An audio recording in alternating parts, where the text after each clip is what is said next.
Good morning, everyone. Jim Clarke here at the Synchronicity Sanctuary here in Central Virginia to share another contemplative focus with you. And the contemplative focus I want to share with you today and go into it a little bit is stillness. A witnessing consciousness watches itself. Those with busy, fragmented minds drink from an empty glass, and those who still themselves swim in an ocean of abundance. When we grow tired of living in fear, our truth pulls us to our unlimited, loving presence. And that's the contemplative focus that I want to share this morning. It really kind of addresses the primary questions that have been known in all wisdom traditions throughout the ages, and that is, who am I? What am I doing here? And how can I get out? And that's kind of how my teacher always summarized it. So, a witnessing consciousness watches itself. This is actually what's happening now for you and for me and for everyone. We are the witnessing consciousness watching ourselves, but we don't experience that because we are locked into our heads. We're locked into our minds, and we have not opened up to the possibility that we could be much more than that.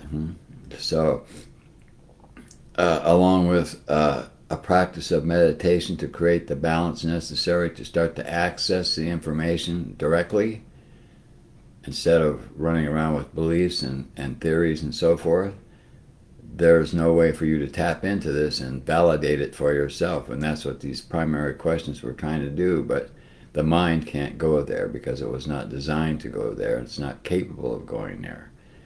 So if you have a busy, fragmented mind, which most people in the West and the world in general have, because we're always going to the head to try to figure things out and to resolve problems, and yet problems don't get resolved, and nothing seems to really improve except once in a while here and there, more or less by luck.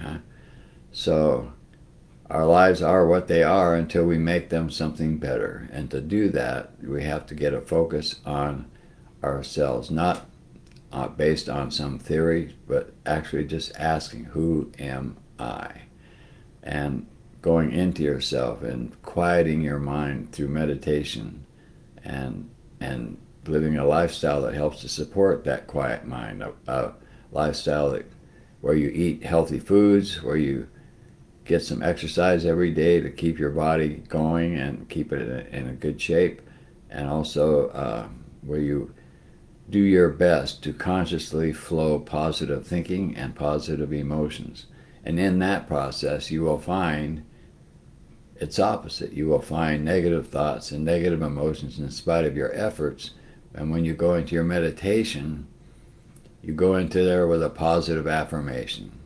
And you go in there to re-script yourself. And what this does is, in the state of meditation, you can access your unconscious and subconscious data, all the beliefs that you took on throughout your life but are no longer aware of directly, and reprogram them. And in that process, the who am I starts to uncover itself simply by taking the truthful statements like I am source, I am consciousness, I am the one and only, and so forth and so on. Those statements go in. Anything contrary and to that statement is going to have to get cleared, and it does. You'll find there's a cycle we call the fivefold process, wherein you have a peak experience where you access your deeper self, even just for a moment, and that, along with your positive affirmations and your focus, positive focus on who you are, triggers a response to that from your unconscious, and that is that what is incongruent with what you're giving it, what you're saying to it, has to go. It can no longer remain where it is because it's not who you are now, and you're the one saying it. You're reprogramming yourself to reach the truth of who you are, and that is how you get to the answer to who am I and what life is all about. So in that process, you'll have to deal with emotions and thoughts and physical issues and so forth as you go. These are the challenges that arise from people who meditate every day and do it for the purpose of answering such questions or coming to their own truth. Because I hear a lot of people talk about their truth, but a lot of times they're just talking about what they do for a living, who they are perceived to be, who they perceive themselves to be, and so forth, and how to change that. But that isn't really getting to the core. That's not getting to the core of who you are. They're really trying to make a better ego instead of realizing that the ego is the ego, but there's so much more to you and life, and that's what you really want to get to instead of struggling to make a perfect ego, which is always futile. Um, the essence of wisdom traditions and self-inquiry is to use affirmations such as this and to continue to ask the question, who am I? And to get that answer from the stillness that is your interior, the interior of yourself, where stillness always exists, but is not emphasized enough for you to even notice it. And so if you do practice the meditation and you do that positive affirmation such as this one, stillness, a witness and conscious watches itself, I am consciousness, I am the one and only, I am all that is.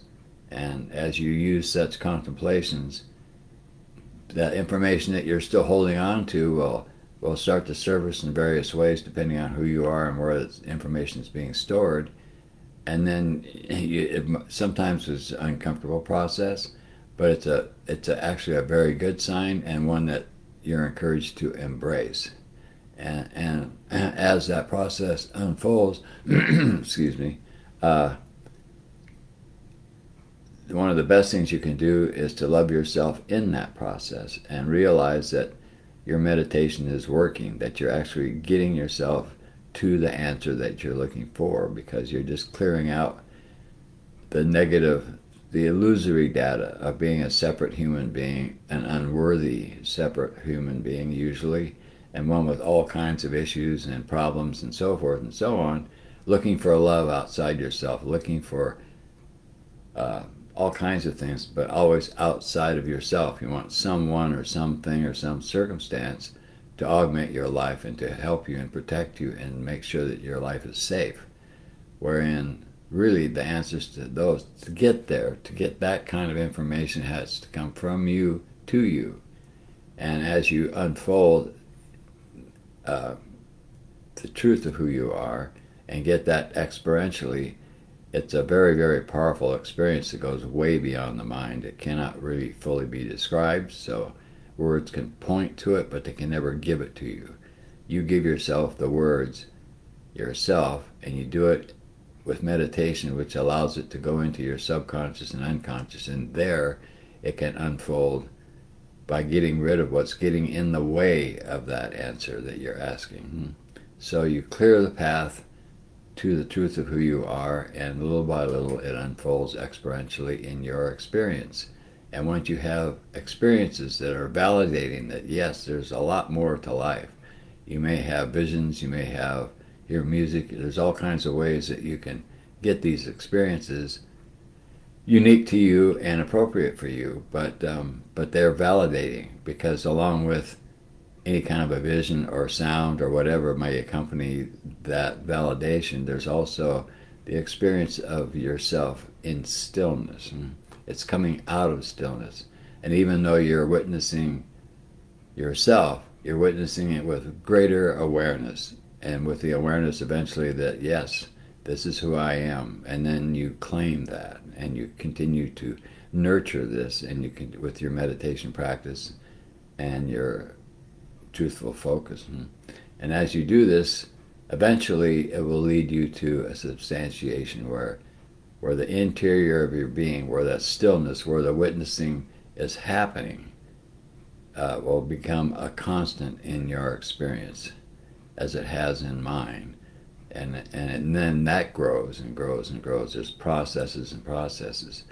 But once you get that far, and once you establish and experience the truth of who you are, the witnessing consciousness watching itself that is you, is happening in your interior, then you have a lot more strength and you have a lot more power, because your awareness is expanded. You're including the truth of who you are, as well as who you are not. Your ego that you're always struggling to perfect or change or elevate or do something with to make it what it isn't, which never works, is still present because it's what allows you to have this experience. You couldn't sit down and meditate and be a human being without an ego. That's just a tool.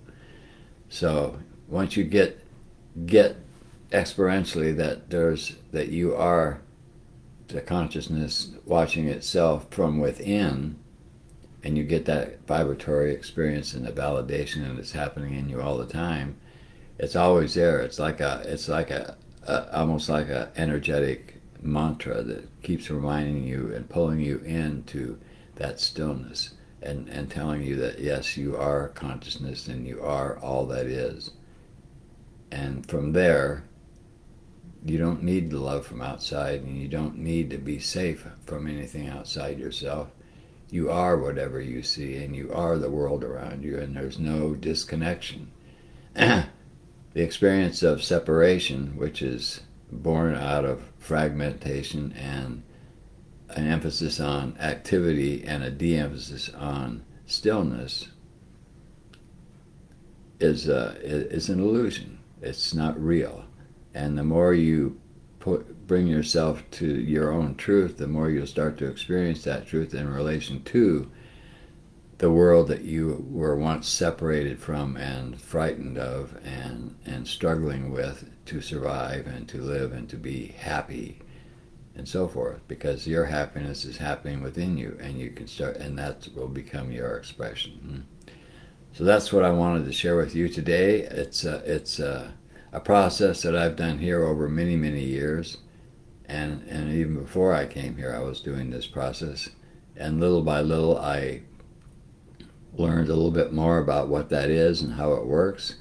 And then when I came to Synchronicity Foundation way back in the 90s, the early 90s, I was with my teacher, and with his guidance, and this contemplation that I'm sharing with you now was one of the tools that he gave us who are living here to use in our daily practice.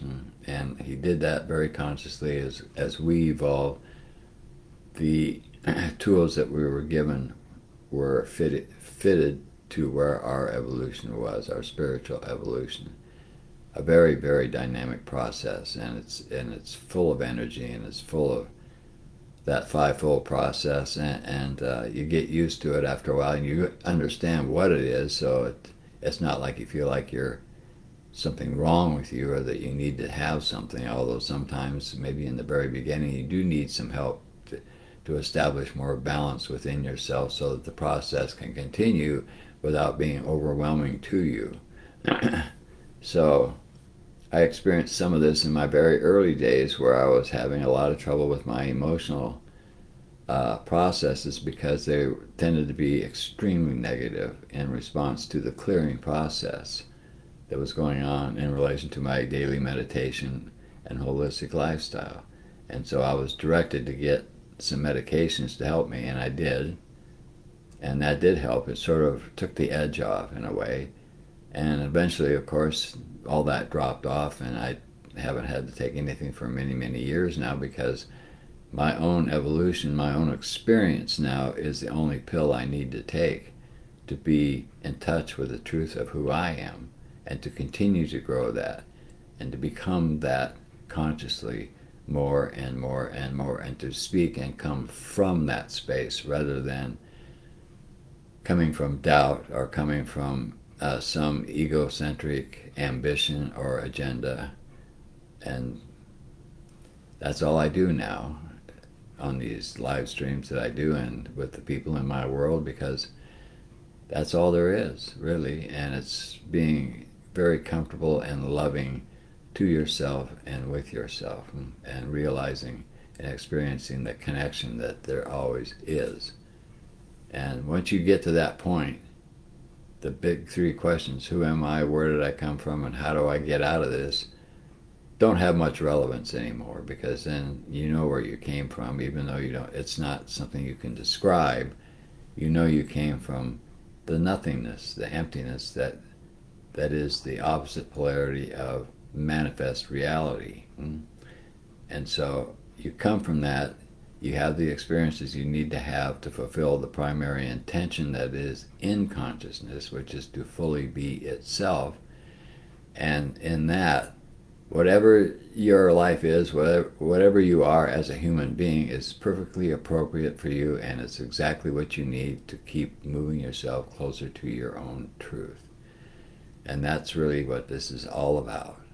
And there's people like myself who are sharing something about this process with you if you're inclined to tune in.